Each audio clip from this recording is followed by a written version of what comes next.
Hello दोस्तों, आप सभी का स्वागत है आपके अपने YouTube चैनल मैथ मस्ती एकेडमी में। दोस्तों, मैं हूं सोनू कुमार और आज हम आप लोग के लिए लेकर आए हैं त्रिभुज, जो कि त्रिभुज बहुत ही वीवीआई चैप्टर होता है और ये त्रिभुज से हर साल ऑब्जेक्टिव कम से कम 5 से 10 ऑब्जेक्टिव रहता है। तो इसको आप ध्यान से देखें ताकि आपका एक भी ऑब्जेक्टिव नहीं छूटना चाहिए। और मेरे चैनल पर अगर आप नए हैं तो मेरे चैनल को सब्सक्राइब कर दें ताकि हमारा भी मनोबल बढ़े और हम आपको वीडियो इसी तरह से देते रहें। ठीक है, तो देखिए हम चलते हैं, अब अपने मुद्दा की ओर चलते हैं। 6 नंबर यानी कि त्रिभुज, इसके पहले हम आपको एपी तक करवा दिए हैं। नहीं देखे हैं तो सब वीडियो आप देखते जाइए एक बगली से, सारा ऑब्जेक्टिव हम करा रहे हैं। तो त्रिभुज देखिए कहता क्या है कि यहाँ पर लिखा हुआ है कि त्रिभुज एबीसी और डीईएफ के समरूप एवं क्षेत्रफल इतना है। यानी कि दो गो त्रिभुज है, एगो त्रिभुज एबीसी एगो त्रिभुज डीईएफ है और दोनों त्रिभुज समरूप है, यानी कि त्रिभुज एबीसी और समरूप त्रिभुज डीईएफ दोनों समरूप है और समरूप है। इन दोनों का त्रिभुज का क्षेत्रफल दिया हुआ, तब कह रहा है कि त्रिभुज की संगत भुजाओं का अनुपात क्या होता है। तो देखिए समरूप त्रिभुज के क्षेत्रफल का अनुपात उसकी संगत भुजा के वर्ग के अनुपात के बराबर होता है। तो आप भी जब भी ये सुनकर सवाल रहे ना, क्षेत्रफल दे ले रहे या दोनों भुजा पूछ दे या फिर दो भुजा दे ले रहे और क्षेत्रफल पूछ दे, तो इस तरह का सवाल जब क्षेत्रफल दे ले रहेगा और भुजा पूछेगा तो इसका खाली आप कर दीजिएगा वर्गमूल। 36 का वर्गमूल 6, 49 का वर्गमूल 7, यानी 6:7 हमारा राइट आंसर हो जाएगा। ठीक है, अब अगर सोचो कि भुजा ही दे ले रहता और क्षेत्रफल पूछता तो स्क्वायर कर देते, जैसे 6 का स्क्वायर 36, 7 का स्क्वायर 49, तो वो आ जाएगा। ठीक है, ये समझ में आ गया होगा, आशा करते हैं कि समझ में आ ही गया होगा। त्रिभुज एबीसी में बिंदु डी और ई क्रमशः भुजाओं एबी और एसी इस प्रकार है कि डी समांतर बीसी है, यानी कि ये त्रिभुज देखिए इस तरह का बन रहा है। ऐसे करके त्रिभुज है ए बी सी और यानी कि ए बी पर जो हमारा बिंदु है वह डी है और इस पर बिंदु जो है वो हमारा क्या है, ई है। ये दोनों को मिला दिए तो क्या बन गया, डी हो गया और डी बीसी समांतर है एडी बटे डीबी, यानी कि एडी और बटे डीबी का रेशियो दिया हुआ है 1/2। तब यहाँ पर कह रहा है बताइए, और भी दे ले है एसी का मान है 27 दे ले, यानी यहाँ से लेकर के यहाँ तक हमारा एसी है ये 27 दिया हुआ है। ठीक है, तो कह रहा है कि बताइए कि इसी का मान क्या होना चाहिए, ये वाला मान निकालना है। सपोज दैट, एक बात बताइए कि एडी 1 है और ये हमारा 2 है, तो 1 और 2 कितना हुआ, 3। आई टोटल यानी कि AB की बात करें तो AB हमारा 3 हो जाएगा। अब यहाँ से थेल्स प्रमेय लगाएंगे। थेल्स प्रमेय का कथन कहता है कि देखो इधर से AB लेंगे तो इधर से बड़का तो उधरों से बड़का, इधर से छोटका लेंगे तो इधर से भी छोटका लेना पड़ेगा, यानी कि थेल्स प्रमेय का कथन है। तो यहाँ पर AD हमारा क्या हो जाएगा, जैसे देखिए AD जो हम AB देख रहे हैं, यानी हमारा जो अनुपात बनेगा AB बटे AC अब बराबर में उधर हमारा क्या हो जाएगा DB अब बटे में EC। अब देखिए AB का मान यहाँ पर कितना है 3, AC का मान कितना है 27, अब बराबर DB का मान कितना है 2 और AC का मान नहीं पता है। अब हम क्या करेंगे, गुना कर देते हैं, काट दीजिए।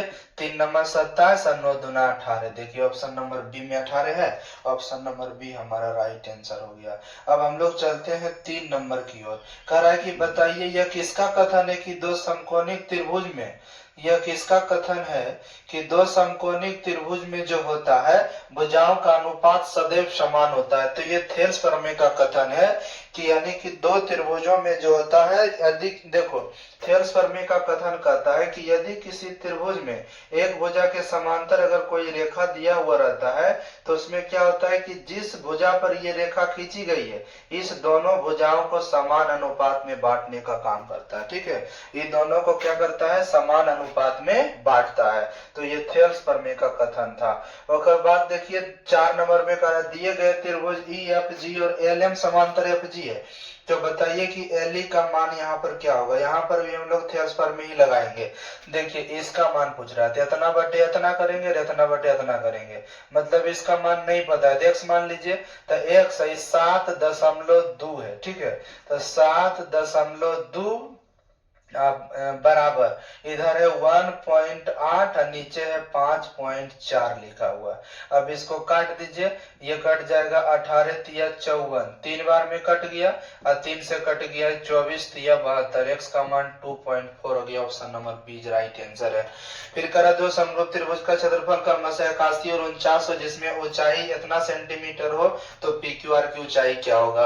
यानी कि देखिए दो गो समरूप त्रिभुज है ए बी सी और दूसरा का आपका है P Q R. A B C और पी क्यू आर है, तो यहाँ पर एक भुजा आपका दिया हुआ है 81 और एक भुजा दिया हुआ है कितना 49 देले है, ठीक ना। एगो 81 एगो 49 देले है क्षेत्रफल और एगो को ऊंचाई पता है। तो आपको पता होना चाहिए कि दो समरूप त्रिभुज के क्षेत्रफल का अनुपात यानी कि एरिया ऑफ ट्रायंगल एबीसी अब बटे area of triangle P Q are, ये दोनों त्रिभुज के क्षेत्रफल का जो अनुपात होगा इसके संगत ऊंचाई, इसका एडी अगर मान लेते हैं पीएस है तो अगर संगत ऊंचाई यानी एडी अब बटे पीएस के वर्ग के अनुपात के बराबर होगा, ठीक है। तब यहाँ से हमने धर देंगे एकर, देखिए मान दे ले 81 एकर है 49 अब बराबर एडी का मान कितना है देख लीजिए। एडी का नहीं गया, एडी यानी कि एकर त्रिभुज एबीसी की ऊंचाई देले 4.5, एकर ऊंचाई पता नहीं थे कर एक्स मान लेते हैं, दोनों पर स्क्वायर कर देते हैं, स्क्वायर हटेगा रूट चढ़ेगा। 81 का वर्गमूल 9 और 49 का वर्गमूल 7, इधर हो गया हमारा 4.5 बटे x, इसको काट दीजिए 9 पचे 45, 0.5 बार में कट गया। अब उसके बाद 7 पचे 35, 3 दशमलव कितना हो जाएगा 5x का मान option number C B is right answer हो गया, ठीक है। अब इधर मेरा तो सवाल है नहीं, अब आगे इधर हम बढ़ते हैं। देखिए 7 नंबर से कहां से है 6 नंबर से, एक समबाहु त्रिभुज का क्षेत्रफल इतना दिया हुआ है। तो देखिए समबाहु त्रिभुज का जो क्षेत्रफल होता है यानी समबाहु त्रिभुज का क्षेत्रफल समबाहु त्रिभुज का क्षेत्रफल कितना दिया हुआ है 4√3 सेंटीमीटर। इसका फॉर्मूला क्या होता है, समबाहु त्रिभुज का क्षेत्रफल होता है यानी कि √3 गुने भुजा, √3 गुने भुजा स्क्वायर होता है, √3 गुने भुजा स्क्वायर। इधर कितना है 4√3 √3 बटे 4 होता है, √3 बटे 4 गुने भुजा स्क्वायर। समबाहु त्रिभुज का क्षेत्रफल √3 बटे 4 गुने भुजा स्क्वायर, √3 से √3 कट गया, भुजा स्क्वायर 4 चौक 16 यानी कि भुजा का मान 4 हो जाएगा। परिमिति निकालोगे 3 चौक कितना हो गया 12, यानी भुजा आएगा 4, भुजा कितना आएगा 4, यहाँ से क्या निकाल देंगे परिमाप, तो 3 गुने भुजा कर देते हैं तो 4 या 12 हो जाएगा ऑप्शन नंबर बी। 7 नंबर में देखिए करेक्ट त्रिभुज डी ई एफ, यहाँ पर बनाइए त्रिभुज बनाएंगे डी ई एफ। अब बराबर एक और त्रिभुज बनाएंगे, कौन सा त्रिभुज पी क्यू आर। अब देखो कौन डी कौन क्यू, कौन डी और कौन क्यू ये बराबर है, कौन आर कौन ई बराबर है, कौन आर और कौन ई बराबर है, तो कौन बच गया पी और एफ बराबर होगा। तब पी एफ कहाँ है ऑप्शन नंबर ए में, ऑप्शन नंबर ए हमारा राइट आंसर है।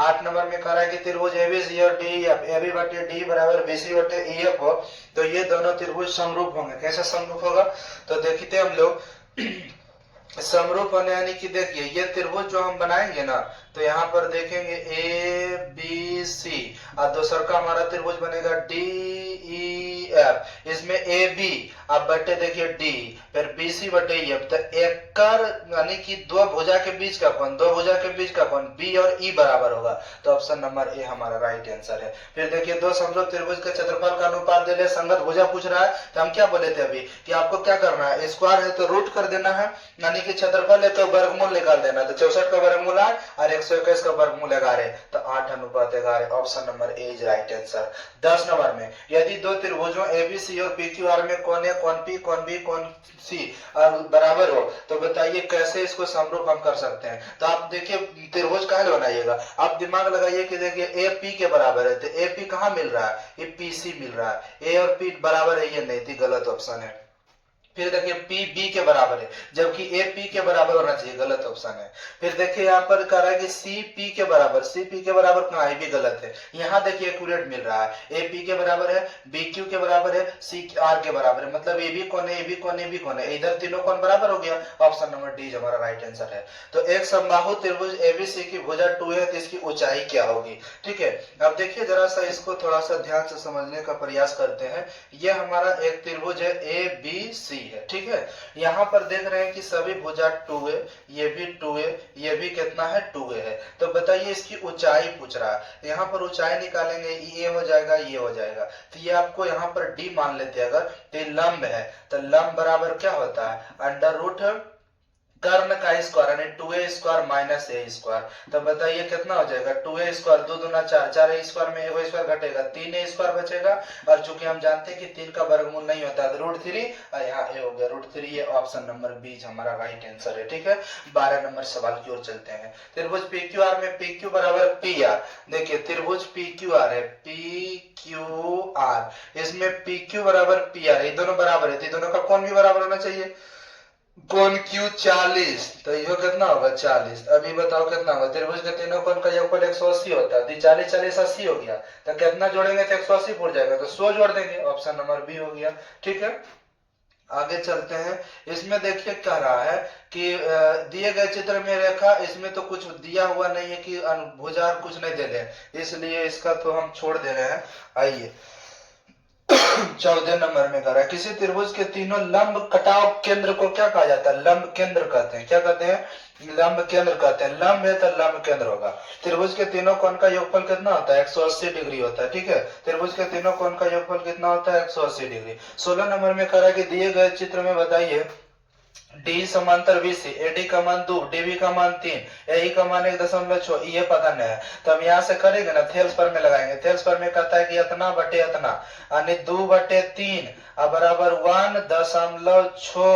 1.6 बटे EC, काट दीजिए, कट जाएगा 0.8 बार में, 8 तरीका 24, ऑप्शन नंबर बी हमारा राइट आंसर है। 17 में करा दिए गए चित्र में PQ समांतर BC, AP का मान 2 सेंटीमीटर, PB का मान 6 सेंटीमीटर, PQ का मान 3 सेंटीमीटर, तो BC का मान क्या होना चाहिए।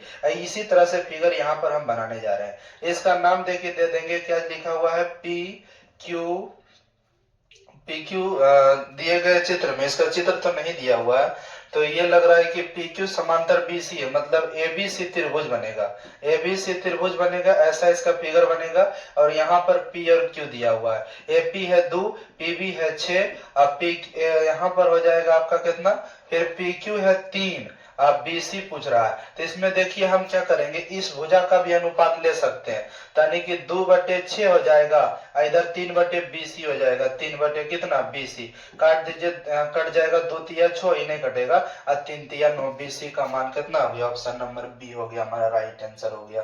ठीक है, तो भुजा का अनुपात इधर इधर कहीं से भी ले सकते हैं, कोई दिक्कत नहीं है। 18 नंबर त्रिभुज ABC में AB एवं AC के मध्य बिंदु D एवं E है, इस प्रकार है कि D समांतर BC है, तो BC बराबर 8 सेंटीमीटर, DE का मान क्या होना चाहिए, यानी यहाँ पर देखिए ABC हो गया। ठीक है, क्या हो गया, ABC हो गया, यहाँ पर B है और यहाँ पर हमारा C है। इसमें कह रहा है कि D और यहाँ पर D है, यहाँ पर क्या है, E है, इसका ये मध्य बिंदु, मतलब ये और ये बराबर है, ये और ये आपस में बराबर है, और D समांतर BC है, तो BC जब यहाँ पर करा 8 है, तो ये कर आधा होगा, याद रखना। ठीक है, जितना है वो कर आधा होगा, यानी कि 4 होगा, ऑप्शन नंबर सी हो गया हमारा राइट आंसर है। कर आधा हुआ था कब, जब ये और ये बराबर हो तब। ठीक है, फिर 19 नंबर, अगर दो त्रिभुज की संगत भुजाएं समानुपाती हो तो दोनों त्रिभुज क्या होगा, समरूप त्रिभुज हो जाएगा। क्या हो जाएगा, संगत भुजा यानी कि समानुपाती हो तो वो समरूप त्रिभुज होते हैं। उसके बाद हम इधर चलते हैं, कितना नंबर, 20 नंबर की ओर। करा कि त्रिभुज ABC में बिंदु D और E क्रमशः भुजाओं AB तथा AC पर इस प्रकार है कि D समांतर D बराबर है BC का, AD/DB बराबर 4 है, 4/5, तब करा AC और AE का मान, यानी AC 18 है, यहाँ से देखिए त्रिभुज बना देते हैं ABC। एक कह रहा है कि D और ये है यहाँ पर समांतर होगा, ठीक है। डी समांतर है बीसी का, इसका मान 4, एकर मान 5, एसी टोटल का मान 18, तब कह रहा है ए एकर मान पूछ रहा है, ठीक है। तो यहाँ से जोड़िएगा तो यहाँ 9, तो एकर टोटल, एकर छोटका, तो यहाँ हो जाएगा टोटल 9/18, अब बराबर 9 बटे कितना, 9/18, इधर बराबर में देखिए फिर लेंगे तो इधर 4, इधर पते नहीं है, x मान लेते हैं, 4 बटे कितना x, ये वाट लगा हुआ है, ठीक है, इसका मान पता नहीं है, काट सकते हैं। देखिए 9 दूना 18, 4 दूना 8, ऑप्शन नंबर ए हमारा राइट आंसर यहाँ समांतर होगा, ठीक है। 21 नंबर की ओर चलते हैं। इसमें देखिए 21 नंबर भी उसी तरह से आप इसे निकाल लेंगे, ठीक है। 22 नंबर में आइए, दो समरूप त्रिभुज एबीसी और पीक्यूआर के परिमाप दिया हुआ है, तब कह रहा है कि बताइए इसके परिमाप का भी रेशियो भुजा के रेशियो के बराबर होता है, यानी कि हमारे यहाँ से 36/24 अब PQ/AB हो जाएगा, ठीक है। PQ/AB, PQ का तो मान देने है ना, PQ का मान कितना है 10, तो यहाँ रख देते हैं, PQ का मान हमारा हो जाएगा 10, तो देखिए यहाँ पर रख दिए 10, काट दीजिए, 12 तिया 36, 12 दूना 24, 12 तिया 36, 12 दूना कितना हो गया 24 हो गया। यहाँ पर PQ का मान 10 दिया हुआ, गुना करेंगे तो कितना हो जाएगा, दो समरूप त्रिभुज एबीसी और PQR के परिमाप क्रमशः 36 सेंटीमीटर और 24 सेंटीमीटर, PQ का मान दिया हुआ है 10, PQ लास्ट में है तो AB होगा ऊपर, अब PQ होगा नीचे, ठीक है, यानी कि 10 नीचे होगा, तो इसको काटेंगे 2 × 10, अब 15, यहाँ पर मिस्टेक हो रहा था, ठीक है। PQ बाद में है तो ये PQ का मान नीचे रहेगा, ठीक है। 23 नंबर की ओर चलते हैं। देखिए दो समरूप त्रिभुज का क्षेत्रफल का अनुपात दिया हुआ है, तो इसका ऊंचाई, इसका वर्गमूल निकाल देंगे, 9 का वर्गमूल 3, 4 का वर्गमूल 2, ऑप्शन नंबर बी।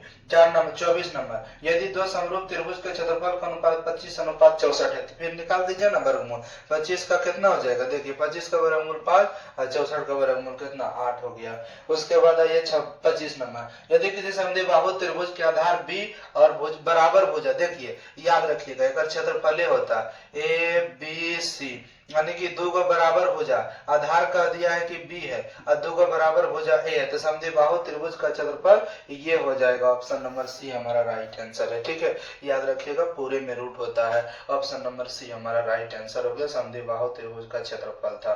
फिर हम लोग आगे की ओर चलते हैं। 26 नंबर, दो समरूप त्रिभुज की दो संगत भुजा दिया हुआ, क्षेत्रफल का अनुपात कितना होगा, संगत भुजा दे ले, 3 का स्क्वायर करिए, 5 का स्क्वायर करिए, 3 तिया 9, 9:25, क्योंकि हम बता चुके हैं भुजा दे रहेगा तो स्क्वायर कर देना, क्षेत्रफल रहेगा तो आपको क्या करना है, वर्गमूल निकाल देना। 27 नंबर, दो समद्विबाहु त्रिभुज के कोण बराबर है तथा उनके क्षेत्रफल का अनुपात दे ले, ऊंचाई पूछ रहा तो क्षेत्रफल का अनुपात दे ले, ऊंचाई पूछे चाहे संगत भुजा पूछे, तब हम वर्गमूल निकालेंगे, 16 का वर्गमूल 4 और 25 का वर्गमूल 5।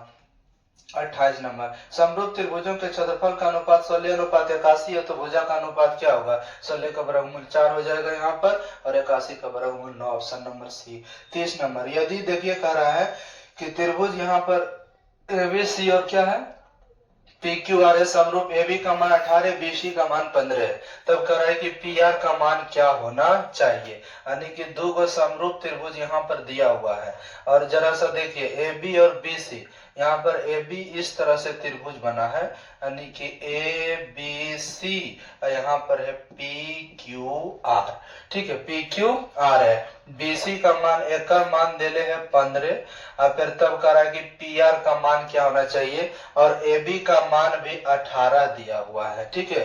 AB का मान कितना दिया हुआ है और त्रिभुज समरूप है ना, तो देख लीजिए ना AB का रेशियो किसके बराबर होगा, QR के बराबर होगा, BC का रेशियो PR के बराबर होगा, तो BC का रेशियो PR लेके चलेंगे तो मान निकल जाएगा, क्षेत्रफल दिले है ये है तो 9/4 असंगत भुजा के वर्गों के योग के बराबर, वर्गों के अनुपात के बराबर होता है, यानी हो जाएगा 15 का स्क्वायर बटे कितना PR का स्क्वायर, तो यहाँ पर स्क्वायर हटा देंगे तो इधर हो जाएगा 81, इधर हो गया 16 अब बराबर 15 बटे कितना हो गया, यहाँ पर 15 बटे हमारा हो जाएगा PR, ठीक है। 3 से काट देंगे इसको, 3 से कटेगा 27 बार में, 3 से कट गया कितना बार में, 5 बार में कट गया, अब 16 × 5 = 80, 80 बटे कितना हो गया 27, ऑप्शन भी कोनो मैच नहीं कर रहा है, 18 ये हो गया 15, यानी कि यहाँ पर BC जो है PR के अनुपात के बराबर, BC/PR, 15 का स्क्वायर,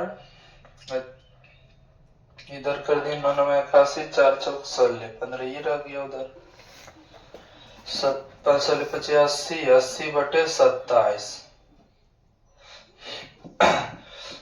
ये देख लीजिएगा, ठीक है, कहीं लग रहा है गड़बड़ है कुछ, यानी कि यहाँ पर जो है त्रिभुज एबीसी 9/4 है, तो इसका यानी कि समरूप त्रिभुज का क्षेत्रफल का अनुपात यहाँ पर बराबर, गड़बड़ यहाँ पर कुछ और। अच्छा, बीसी और पी आर यहाँ है ना, यहाँ बीसी और क्यू आर है, तो एसी और पी आर फिर लेना पड़ेगा, तो गड़बड़ है यहाँ पर, ठीक है, गड़बड़ा जा रहा है। चलिए 31 नंबर की ओर चलते हैं। 31 नंबर, त्रिभुज पी क्यू आर में यदि कह रहा है कि बताइए पी क्यू बराबर पी आर स्क्वायर बराबर आर क्यू हो तो त्रिभुज कौन सा कौन समकोण होगा, यानी समकोण त्रिभुज कौन सा समकोण होगा। तो देखिए ये त्रिभुज जो है ना इस तरह से बना है पी क्यू आर, तो इसमें देखिए क्या कर रहा है कि पी क्यू का स्क्वायर अब बराबर लिखा है पी आर का स्क्वायर प्लस कितना आर क्यू का स्क्वायर। तो देखिए जरा सा ध्यान दीजिए कि जिस भुजा के पहले, यानी कि देखिए एक भुजा का वर्ग दो भुजा के वर्गों के योग के बराबर है, तो ये पहली भुजा के सामने वाला कोण ही समकोण होता है,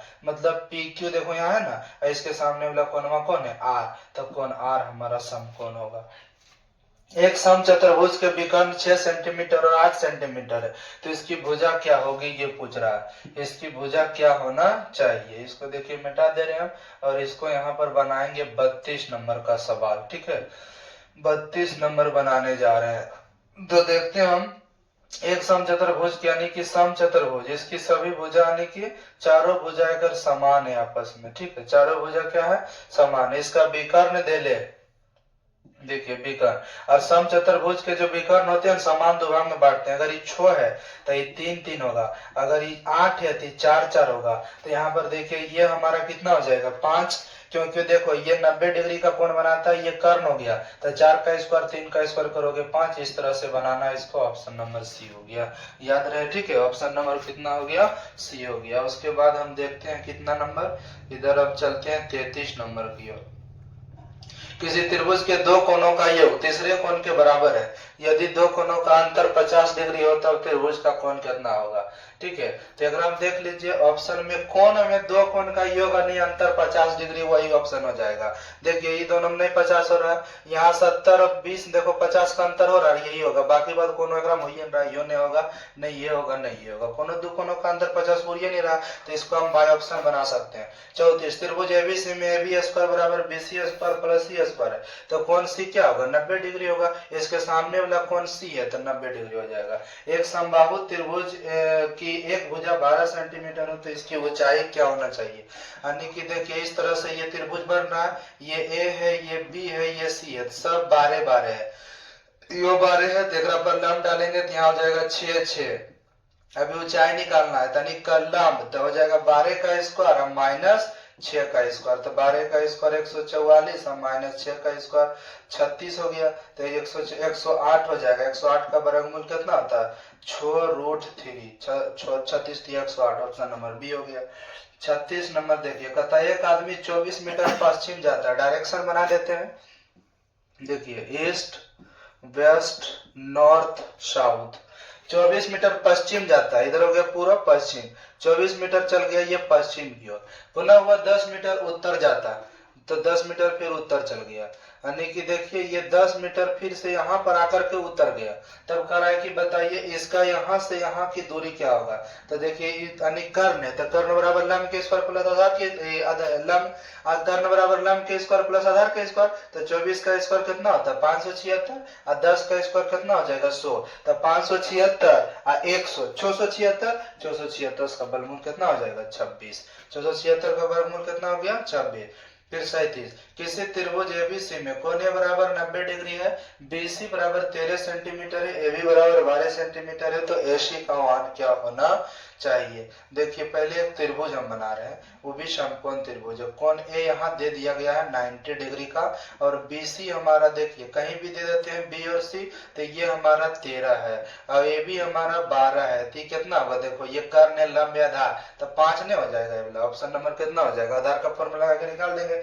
38, किसी समचतुर्भुज की भुजा विकर्ण की लंबाई 30 सेंटीमीटर और 40 सेंटीमीटर है, तो इसकी एक भुजा की लंबाई क्या होगा उसे निकाल देंगे, जैसे अभी वहां पर निकाले थे देखिए ये समचतुर्भुज है, इसका विकर्ण देखिए दे लिया है, तो आधा आधा कर देंगे 15 15, ये हो जाएगा 20 20। तो ये 90 डिग्री कौन बनाता है? तो यहाँ से बताइए कर्ण निकालोगे तो क्या हो जाएगा? 20 का स्क्वायर प्लस 15 का स्क्वायर, 20 का स्क्वायर कितना होता है? 400। अब 15 का स्क्वायर कितना होता है? 300। 15 का स्क्वायर कितना होता है? 225। 225 हो गया। 15 का स्क्वायर 4 2 6, 625। 625 का वर्गमूल कितना होता है? 25। अब उसके बाद हम देखते हैं कितना नंबर? 39 नंबर। कह रहा है कि ए भुजा वाली समबाहु त्रिभुज का क्षेत्रफल क्या होगा? ए भुजा वाली समबाहु त्रिभुज का क्षेत्रफल क्या होता है? √3/4 गुने भुजा स्क्वायर होता है। क्या होता है? √3/4 गुने भुजा स्क्वायर होता है। ठीक है। उसके बाद देखिए एक सवाल यहाँ पर था आपका, कौन क्यू कितना हो जाएगा? 90 डिग्री यहाँ पर हो जाएगा, 90 डिग्री। दो खंबा 13 सेंटीमीटर और 7 सेंटीमीटर समतल जमीन पर ऊर्ध्वाधर खड़ा। देखिए एक है 13 सेंटीमीटर और एक है 7 सेंटीमीटर। एक है 13 सेंटीमीटर और एक कितना है? 7 सेंटीमीटर है। तो चलिए हम यहाँ पर बना दिए 7। ये हमारा 13 सेंटीमीटर, ये हमारा 7 सेंटीमीटर, और इसके आधार के बीच की दूरी जो दिखा रहा है वो कितना मीटर है? 8 मीटर। तो ये भी होगा कितना? 8 मीटर हो जाएगा। इस 7 तो ये 7, इधर कितना बचेगा? 6। अब यहाँ पर देखिए कह रहा है कि दोनों इसके सिरों की दूरी ज्ञात करिए, सिरों के बीच की दूरी। तो बताइए, देखिए 6 है, 8 है, कर निकालना है तो कितना हो जाएगा? 6 का स्क्वायर 36, 6 का स्क्वायर 36 हो गया। 8 का स्क्वायर कितना हो जाएगा? 64। 64 वर्गमूल 100 का वर्गमूल कितना हो गया? 10। तो यहाँ तक 41 ऑब्जेक्टिव हमने कराने का काम किया है। अब नेक्स्ट में हम लोग देखिए निर्देशांक ज्यामिति देखेंगे। सबसे पहले इसका थ्योरी, और बाद इससे रिलेटेड जितना भी ऑब्जेक्टिव रहेगा वो देखेंगे। और इसमें जितना भी हम वीडियो बनाए हैं इसमें ऑब्जेक्टिव, इससे बाहर एक भी ऑब्जेक्टिव नहीं रहेगा। ठीक है। तो आपको याद रहे कि एक एक करके अच्छा से देखें और उसके बाद एकदम बारीकी से समझने का प्रयास करेंगे। जय हिंद, मिलते हैं नेक्स्ट वीडियो में।